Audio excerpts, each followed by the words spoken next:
C'est Antoine de la Fédération Française de la Loose. On est au Club France pour votre émission quotidienne du sport pendant cette quinzaine olympique. Espoir brisé, déception sur le fil, presque médaille et parfois, même un peu trop souvent ces derniers temps, des trahisons. Pendant 15 jours, nous sommes avec vous pour décrypter à notre sauce le plus grand événement sportif du monde. Et pour m'accompagner dans cette quête, mon fidèle acolyte et bien sûr de la partie, comment est-ce que tu vas, Louis ? Écoute, ça va très bien, je me réjouis de cette émission d'aujourd'hui puisque je ne vais rien comprendre, mais vous allez pouvoir m'aider. Ah oui, parce que nos invités du jour sont les spécialistes basket sur les réseaux, mais pas que, capables de combler YouTube de leur expertise, de remplir leur tasse de caféine bien corsée, mais aussi le grand Rex de leur communauté. Mesdames et messieurs, l'ex-Sébastien de Trash Talk. Wow. Salut. Et ça, c'est de l'intro. Oh, l'intro de malade mental. Il a pas fait ça pour les athlètes pro, je vous le dis. Non. Ah ouais, alors là, attention. Comment ça va, les gars ? T'as passé la nuit à écrire ton intro, non ? Ouais, j'ai pas dormi. Je regardais du surf en même temps. C'est ça. Non, en vrai, ça va, ça démarre bien. Je pense un peu mieux pour nous que pour vous, parce que ça, quand même, ça cartonne bien au C'est niveau vrai que des vous êtes Français. un peu nos antagonistes à célébrer de votre côté, quoi. Ah, nous, on aime bien quand ça gagne, ouais. On est peut-être avec les seuls mecs qui regardent plus de sport que nous en ce moment. Ouais. En vrai, en ce moment, on est sur un bon rythme, c'est pas mal. Mais ça démarre bien. Je sais pas, 12 heures par jour, c'est beaucoup ou... Moi, ça bien, fait quand même ouais. 12 heures par jour où tu fais quoi sinon ? Ouais. Non, c'est ça. Alors pour commencer notre émission, ce sera bien sûr le fil rouge pendant ces JO, c'est le fameux tableau des presque médailles. Est-ce que ça vous parle ça ? Non. Quatrième. Je vais vous expliquer le concept. Des presque médailles. Ouais. Les presque médailles, en fait, Quatrième. nous on s'est amusé à tenir un classement des nations par ordre de nombre de quatrième place. Donc en gros, c'est le classement de la médaille en le chocolat. quoi, ouais. Voilà, c'est ça, le 4, 5 et 6e. Parce que forcément, nous, le vrai classement des médailles en ce moment, il nous fait mal. Il est compliqué. On va pas se cacher. Voilà, c'est de la douleur. Donc non, la France, pour l'instant, est 8e au classement des presque médailles. On le rappelle, c'est le seul classement qui fait foi dans ces Jeux Olympiques. Tout le reste, c'est fake news. Non, donc on est 8e avec 2 4e places toujours. Loin derrière nos voisins. J'ai quand même envie de dire que tous les voisins de la France font une perf exceptionnelle puisque l'Italie est première avec 7 4e places quand même. 7 4e places. Intouchable. Ouais. Petite pensée à la Grande-Bretagne a fait 4 quatrième places hier. Ouais, ce qui leur offre une deuxième place avec 6 médailles de chocolat, suivi par les Allemands qui en ont 4. Donc ils sont quand même devant la Chine et les USA et nous on est quand même un peu à la traîne en 8e place. Donc on espère que la tendance s'inverse. Voilà, c'était pour votre petit point presque médaille. Et juste une question, du coup on est combienième exactement au tableau des médailles ? Ça, je ne sais pas. Cela ne nous regarde pas. On est deuxième. On est deuxième derrière. Deuxième derrière le Japon. On en reparle dans une semaine quand l'athlé aura commencé. C'est pas un peu le comble de la FFL ça ? T'es devant au tableau des médailles par rapport au tableau des presque médailles ? Oui, mais regardez. c'est à la fin du bal qu'on paye les costumiers. Non, c'est pas ça. T'as raison, tu m'as compris. L'athlé va passer. Qui vole un œuf. Faut pas vendre la peau de la pierre qui roule. Exactement. Il faut pas vendre la peau de l'ours avant de l'avoir brûlée. C'est ça, c'est celle-là. Bon les gars, moi ce que je vous propose, on va quand même parler de cette triste journée d'hier. Ah oui, j'ai envie de pleurer là. L'équitation, médaille d'argent. Le tir à l'arc, médaille d'argent. Pauline Ferrand-Prévot en or. Nicolas Gestin qu'on connaissait pas hier, boum, médaille d'or. Marion Brunet-Apiti, boum, médaille d'or. Sarah Balzer, boum, médaille d'argent. Sarah Léonie Sizik, boum, médaille de bronze. Johan Gaba, argent. C'est dur, mais dans la vie, il faut pas se laisser abattre. Alors on va essayer de remettre une petite énergie positive dans cette émission pour annoncer une chose incroyable qu'on n'attendait pas. Mesdames et messieurs, pour la deuxième fois de suite, la France a perdu un match de handball. On se raccroche à ce qu'on peut. Voilà. Vous voyez l'état psychologique des types après une médaille. C'est dur. On fait ce qu'on peut. C'est vrai que les hommes ça démarre mal là. Ah c'est Alors ça démarre extrêmement bien. J'ai appris ce matin j'ai appris un truc ce matin et ça franchement ce serait une masterclass FFL si ça passe. Le coach de l'équipe de hand, en fait quand t'es pays hôte au JO, tu peux choisir ta poule. Et donc apparemment il a choisi la poule la plus hardcore du coup avec les pays scandinaves parce que comme ça peut-être soi-disant ça lui permettait d'avoir des huitièmes un peu plus abordables.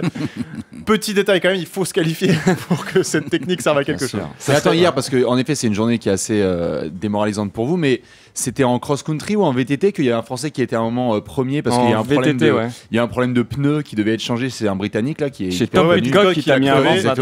Ça finit bien pour vous quand même. Oui, c'est vrai qu'il y a eu priorité à gauche, il y a eu un petit dépassement pas piqué des hannetons juste sur la fin. La route se partage. Exactement. Voilà, bon, effectivement, et vous, le basket à part, effectivement, vous avez une émission spéciale JO. Donc tous les soirs, j'ai mis de 16h à 23h, mais a priori, ça déborde des fois. Ça déborde. Ouais, sur ça YouTube. déborde, 17h, 23h minimum, quoi. Tous les jours. Alors, vous nous racontez ça? Bah écoute, c'est très simple. On sait qu'il y a des gens qui voulaient aussi venir aux Jeux Olympiques, mais parfois t'es loin, parfois t'es à Tahiti avec le surf et tu sais pas trop comment faire. Ah, la vie est dure hein, pour eux. La vie est très très dure. Mais du coup, vu qu'on a été quand même habitué pendant des années à commenter l'équipe de France de basket, on s'est dit bah tiens, on va faire un vrai dispositif autour du basket. On va sortir de notre zone de confort. Et en même temps, tout à fait, sortir de la zone de confort. Donc pourquoi ne pas parler? Alex est un expert absolu en tennis de table, donc. Attends, excuse-moi, on dit ping. Ouais. On dit ping, pardon. Tout à fait. Sauf si vous me trouvez des tennisman de table ou des tenniswomen de table, mais bon, j'en ai pas trouvé moi. Ou des tableurs et des tableuses, tout à fait. Ah, moi j'ai appris que pour trigger un mec qui est au tennis de table, faut dire vraiment tennis de table ou ping-pong quoi. C'est ping. C'était un débat même qu'on commence. Ce sont des pongistes et ils jouent au ping. Tout à fait. D'où le ping-pong. Non mais en vrai on a mis un gros dispositif en place et pour le coup c'est très kiffant parce qu'on est bien, on a du basket, on a plein de trucs et en fait ça va tellement vite que t'as pas le temps de t'arrêter, que t'es déjà sur notre terrain. On dirait Antoine Griezmann, on est partout. Ouais, on a le basket en noyau quand même, c'est-à-dire que tous les matchs des équipes de France de basket masculine et féminine sont commentés sur notre chaîne. Yep. Et ensuite on tourne autour, mais on va de l'escrime au surf, en passant par le judo évidemment. En ce moment là, on a fait tous les sports de la première semaine. Bien évidemment, dès que Léon Marchand met un orteil dans une piscine, on est là. Hein, je pense que vous, par contre, vous êtes en PLS. Quand on est là aussi, mais c'est le moment où j'ai dit Léon Marchand, regarde les tronches. C'est une excellente journée du 30 juillet avec la FFL. C'était après 4 courses avec moi. Après, il a le prénom d'un tueur en série. Hein, donc là, on a le 3-3 qui va commencer où les filles ont une belle chance de médaille, les mecs, on verra et tout. Donc, on surveille évidemment le basket en prio, mais c'est vrai que en fonction de nos affinités et de notre expertise, on se balade sur tout sport. J'avoue que toutes les médailles que j'ai quand même pris, j'ai l'impression d'avoir pris 3 semaines en 3 jours là. Ouais. Là, c'est quoi votre plus gros moment jusqu'ici, celui que vous avez le plus kiffé? C'est une bonne question ça. Ouais, moi il y en a deux qui sortent du lot, comme on en parlait en off, moi la natation j'adore, donc ça faisait très longtemps qu'il y a très peu de gens qui connaissaient en soi Léon Marchand. Il y a des gens qui sont bien dans le sport, mais si tu regardes les gens mainstream, Léon Marchand c'était pas non plus le nom le plus connu. Donc moi j'étais en mode, allez regarder, et là il a fait un truc, on en parlait même jusqu'au New York Times, mais après de démarrer en fait la journée du samedi, le lendemain de Céline Dion et compagnie, avec Antoine Dupont et le rugby à 7 qui explose tout et qui fait une choré sur la pelouse du Stade de France. Ah ouais, la Corée. Là moi c'était monumental. Pour moi la Corée elle était beaucoup plus dure que battre les Fidji quoi. Tout à fait. Mais ils ont réussi à la faire. Ça sentait vraiment odeur camping. Et pour le coup, vu comment ça se passait en ce moment dans le rugby français, je trouve que ça leur faisait du bien d'avoir une belle médaille quand même. Et là, vu que vous êtes un peu comme nous, à redécouvrir ou découvrir des sports, là, c'est quel sport qui vous fait kiffer, que vous découvrez un petit peu J'ai entendu parler de surf avant l'émission. Ouais. Apparemment, les Power Wave. Le surf, je touche pas à ça. Moi, c'est Bastien le spécialiste. Alors, explique-nous ce que c'est la qu'une Power Wave, parce que là, il faut que tu prennes le drift. Faut lire l'océan. Non, mais l'important, les gars, faut savoir lire l'océan. C'est qu'une histoire de glisse. En fait, quand tu prends le tube, après, faut voir ça, bien lire la vague. Et après, c'est que de la Power Wave. Donc voilà, retrouvez tous mes conseils sur LinkedIn. Ça a été extraordinaire sur ces 2 semaines. Putain, c'est beau. Est-ce qu'il y a des sports comme moi où vraiment, parce que moi je bite rien au basket, alors qu'Antoine il se connaît quand même très bien. Il y en a où vous avez vraiment rien compris du tout pour l'instant ou pas? Le surf déjà. Ouais, surf. On va pas se mentir. Après, tu regardes le tableau des points au surf et tu dis c'est devant. Voilà. Et après, Bastien et Julien ou Robin chez nous, ils sont un peu plus experts que moi. Moi, j'avoue que autant je trouve ça hyper beau à regarder le cadre et tout de l'escrime au Grand Palais, l'arrivée, tu présentes tes armes au balcon, enfin l'utilisation du bâtiment est absolument incroyable, le public, enfin c'est beau là l'escrime au Grand Palais, autant par contre franchement à regarder à la télé, tu es là, tu attends la petite lumière. Mais tu comprends que dalle, tu vois rien, t'attends la lumière. Je te rassure. T'attends la lumière, hop, ta lumière verte. Ouais, yes. Ah merde, non, en fait, c'est chacun sa touche. Ah bon, bah d'accord. Riposte. C'est ça. Franchement, capte rien.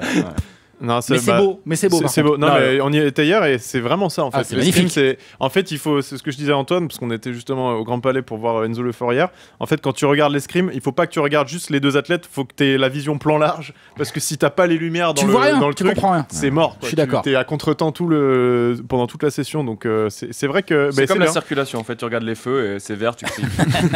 C'est rouge, tu klaxonnes. Et sinon, vous êtes régalé avec l'entrée en liste de l'équipe de France de basket, j'imagine, ou régalé ça c'était un peu poussif quand même. Les hommes, c'était plus que poussif. On a battu un Brésil ultra faible.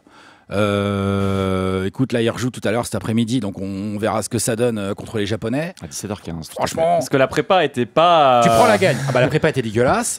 Et nous, on a eu Quentin Paché hier qui nous a dit qu'il avait quand même il avait croisé des membres de l'équipe de France dans le bar. Je sais pas si c'est peut-être lié au fait que la performance était poussive, mais.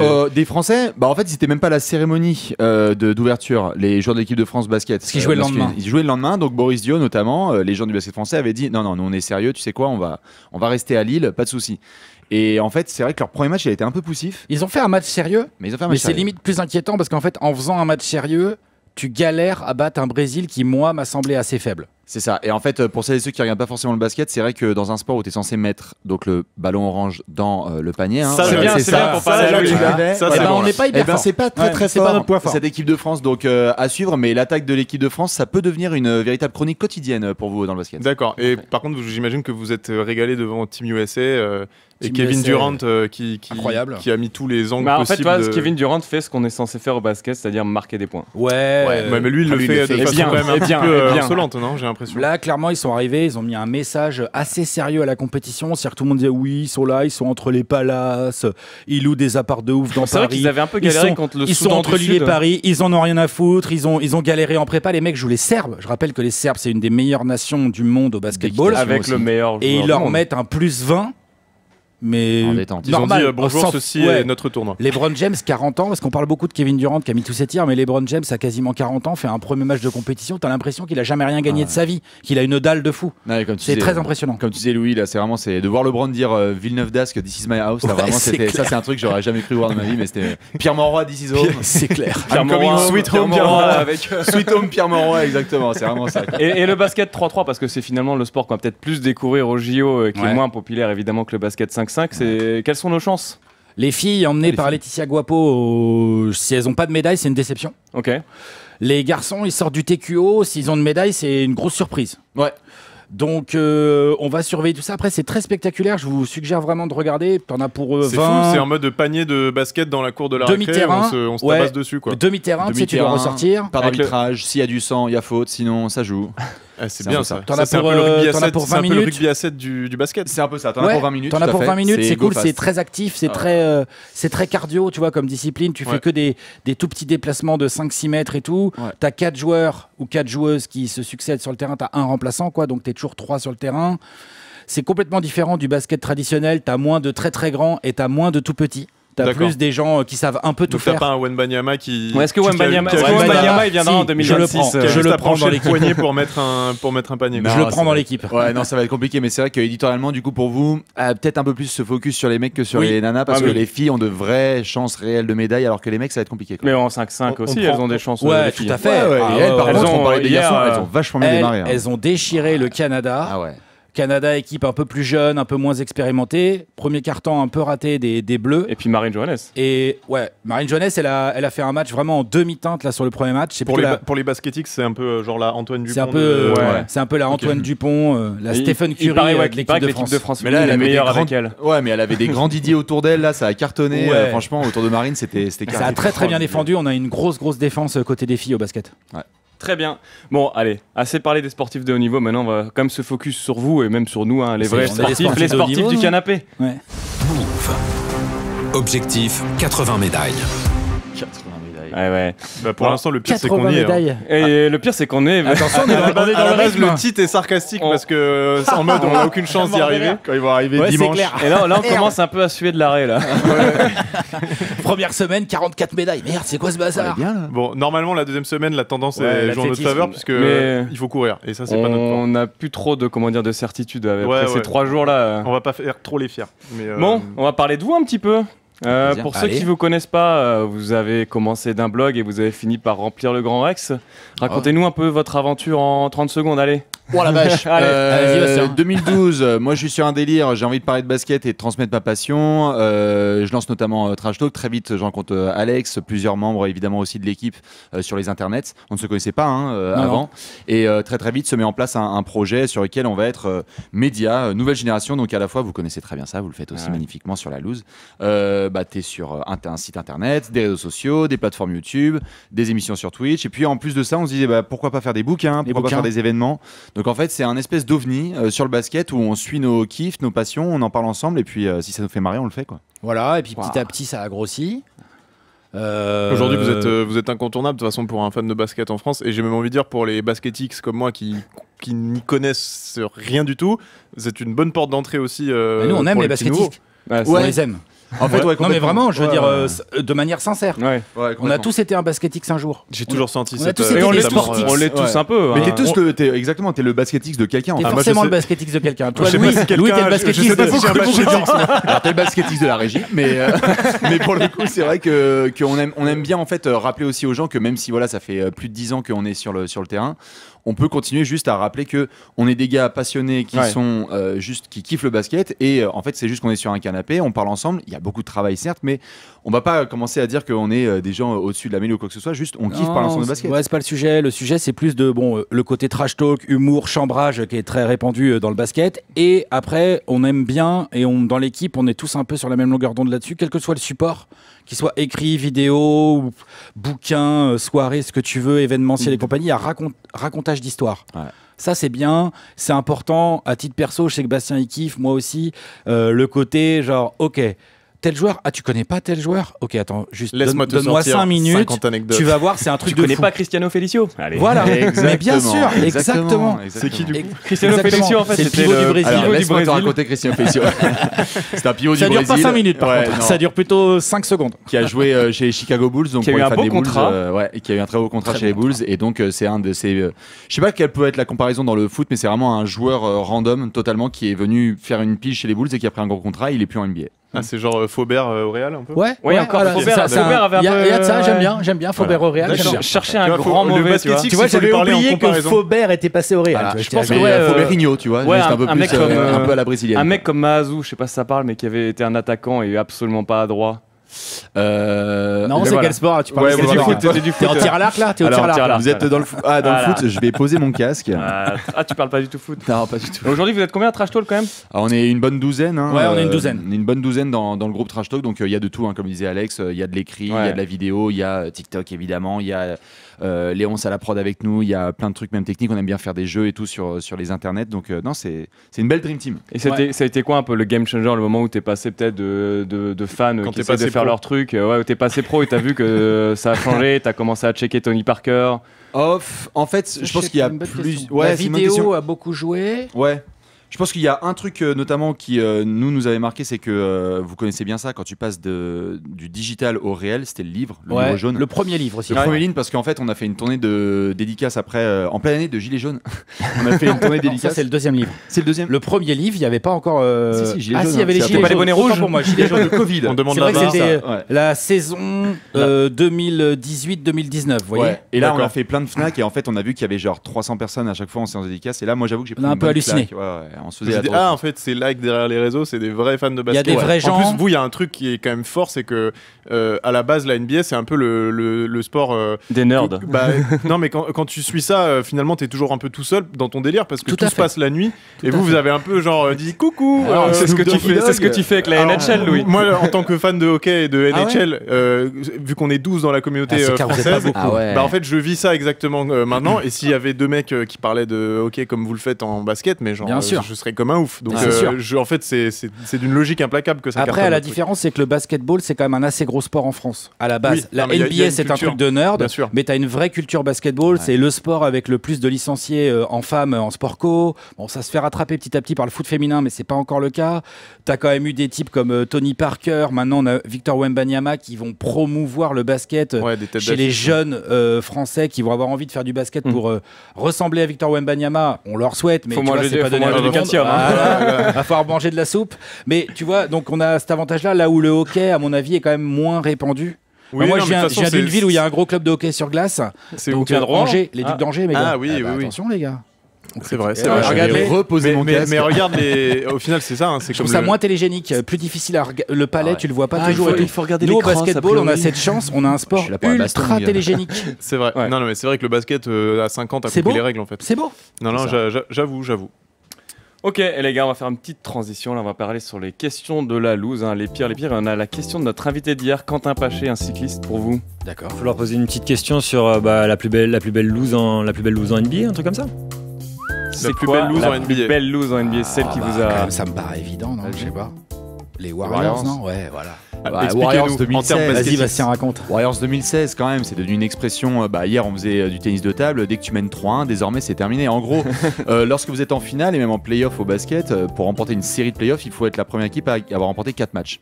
Et dans l'histoire, en finale NBA, lorsqu'une équipe menait 3-1, donc il n'y avait plus qu'un match à gagner, normalement, elle a gagné 100% Jamais perdu du temps. Dans l'histoire. Jamais perdu du temps. 2016, Warriors Cavs, LeBron James face à Stephen Curry et compagnie.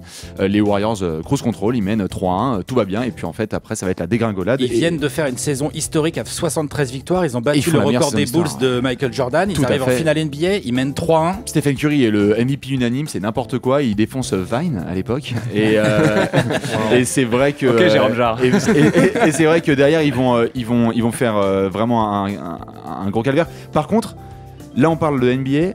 Je te lance quand même sur l'équipe de France. Parce qu'on a 2-3 belles quand même. La version francophone quand même, française. parce qu'il y a des gens qui nous regardent aussi sur l'équipe de France. Ah ouais, vous voulez vraiment un petit souvenir. Pour moi la pire, non.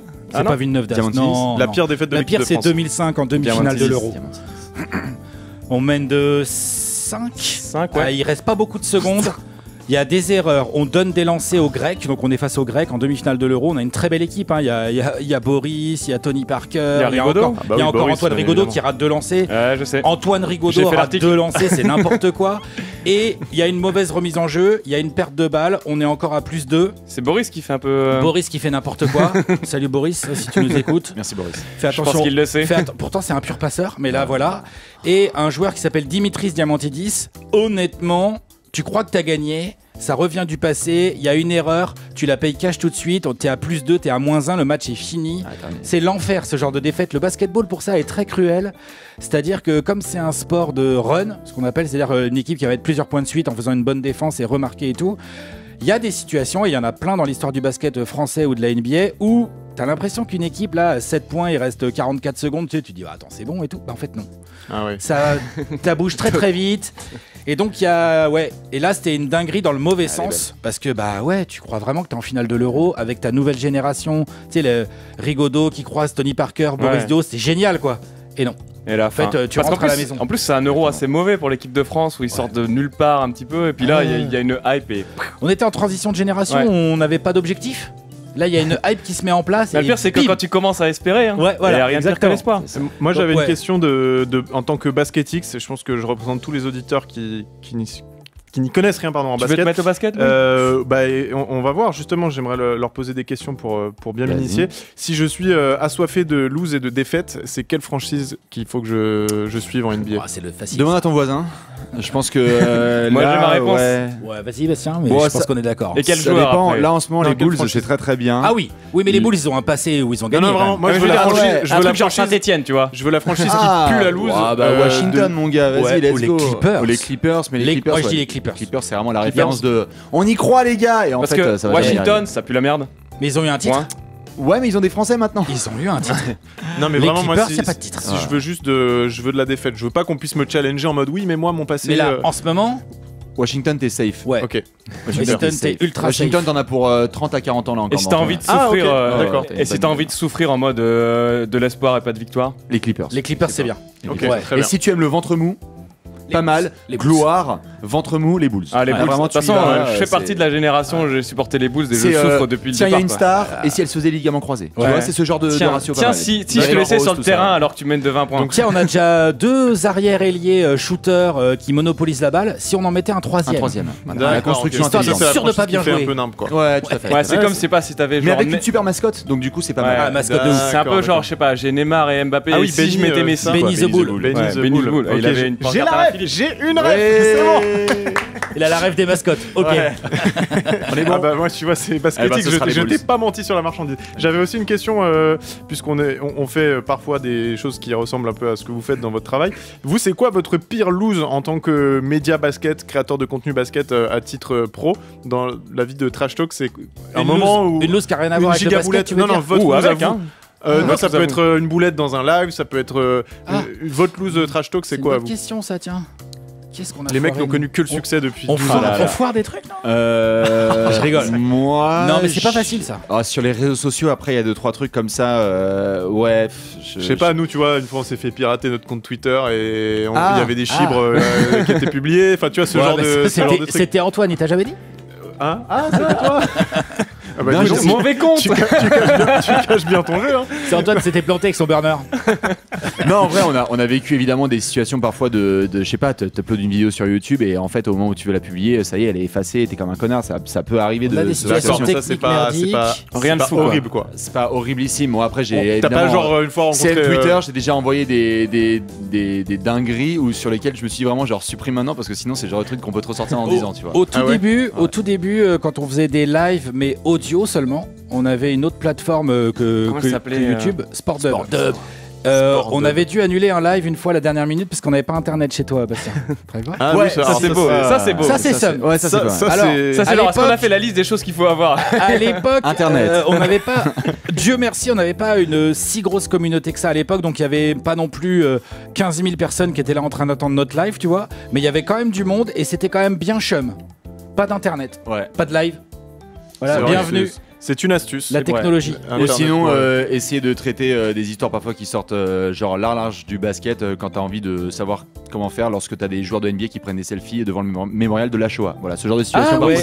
C'est très drôle. À gérer là-dessus, c'est les débuts, les early beginnings. Ça c'est moche. Et aussi, plus récemment, et là c'est pas de notre faute entre guillemets, mais c'est quand même une immense loose pour nous. C'est il y a une équipe de France qui fait des gros JO en 2021 à Tokyo, qui fait un Euro de fou furieux. Nous avec Bastien on dit attends, la Coupe du Monde, on va déboîter des races, ça va être une dinguerie. On met en place un dispositif de fou furieux.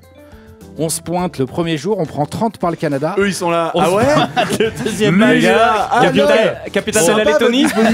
Sympa votre dispositif. On avait un dispositif de Regarde malade. comment il va s'écrouler sous tes yeux. On a niqué nos vacances et tout. Enfin, tu sais, parce que c'est la période normalement où tu te reposes quand tu suis la NBA. La période de fin août, début septembre, c'est la période où t'es censé être un peu peinard. Là, du coup, tu pas de vacances, rien du tout et tout. Ouais. Pour faire une Coupe du Monde, moins 30 contre le Canada. La Lettonie, ils nous fument. On aurait dit que la Lettonie, tu sais, c'était une grande nation du basket. Sans manque de respect aux Lettons, normalement jamais de la vie. D'ailleurs, tu vois, ils sont même pas qualifiés pour les JO, les Lettons. C'est une nation à peu près moyenne normalement. Et là, ils nous ont battus également. T'es éliminé dès le deuxième match de la Coupe du Monde. Et là, tu étais vacances. Là, vous aviez posé vos vacances pour regarder la France perdre, quoi. Ouais, c'est ça. Moi, j'en ai une dernière belle. Je pense que quand tu anticipes 6 à 8 mois de travail, que tu dis yes, on va pouvoir finir un bouquin, le plus grand livre de basket de tous les temps. T'es là, t'es détente. Et après, il y a Rudy Gobert qui poustillonne sur des micros. Il y a le Covid. Et t'as toute la ligue qui s'arrête. Et t'as Michael Jordan qui fait les gars, j'ai une série en 10 parties. On est là. Ok, on va faire que des épisodes tous les jours sur. T'as vu, il a dit ça dans The Last Dance. Alors on était comme des oufs, mais du coup ça a annulé 6 mois de travail en comme ça. C'est vrai. Le postillon, j'avais oublié. C'était un grand moment. C'est vrai que c'était ça me rappelle. Le léchage de micro là. Petit Rudy, si tu me regardes, Rudy, Boris, c'est cadeau. Bisous les gars. C'est magnifique. Allez, on va finir sur l'espoiromètre, Louis. Allez. Move. L'espoiromètre. Alors peut-être. Très bon ça. Alors peut-être rappelle-nous le concept, Louis. Tout est dans le jingle. Hein. Alors peut-être aujourd'hui, qu'est-ce qu'on pourrait avoir comme médaille française? L'espoiromètre, tout simplement, c'est un peu les chances de médaille française parce que on aime bien se chauffer sur des sports qu'on ne connaît parfois pas, en se disant ah là il y a une chance de médaille et au final le mec arrive 17ème. Donc on aime bien avoir proposé à nos auditeurs un petit un petit récap. Le triathlon, je sais même pas. Non, le triathlon, il y a la Seine et caca, donc. Ils attendent qu'il y ait un peu moins de caca dans la Seine, parce que je le rappelle, quand il pleut, il y a du caca dans la Seine. Voilà, c'est moi le 4 ans et demi. 4 ans et quart. Non mais c'est l'urbanisme parisien. Non mais c'est caca, j'ai rigolé. On en est là.